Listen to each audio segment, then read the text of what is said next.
చేసిన పని తల తిరుగుతుందా? మీరు చేసిన పని మాత్రం బాగున్నదా? పైసలు ఆశ చూపించి ఆడపిల్లలు కొనేద్దాం అనుకున్నారా? మీకిదే పోయే కాలం. నోరు జారుతున్నావు. జాగ్రత్త. ఏం చేస్తారయ్యా? ఏం చేస్తారు? ఎక్కి తినడానికి ఆడపిల్లలంటే ఆటో పనులు అనుకున్నారా? ఈ రాధాబాయ్ అంటే మీ కెరకలే. చిక్కడపల్లిలో చిక్కేస్తే చీరాల్లో మోగుతుంది. ఈ శాఖపట్నంలో ఈలేస్తే ఇబ్రహీంపట్నంలో ఇరపడుతుంది. ఆ నుంచి వస్తారు మా వాళ్ళు. ఎవరు వస్తారో ఏం చేస్తారో చూస్తాను.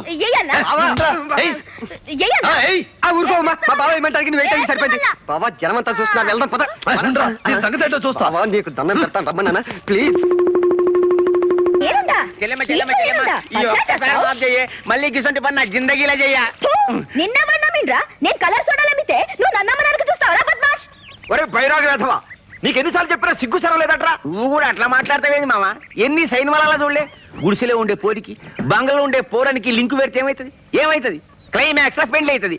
గట్లనే నాశలేని కూడా ఒక పెద్ద ఐఏఎస్ ఎట్లా పెడదామని ఐడియా చేసిన. అమ్మ తోడు చూసినావు మావా, నోరు తెలిస్తే గిట్లా అబద్ధాలు.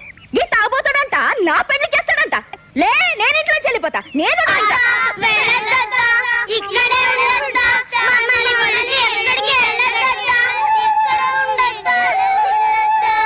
అత్తాని పిలిస్తే ఇంక అడిగిపోతా.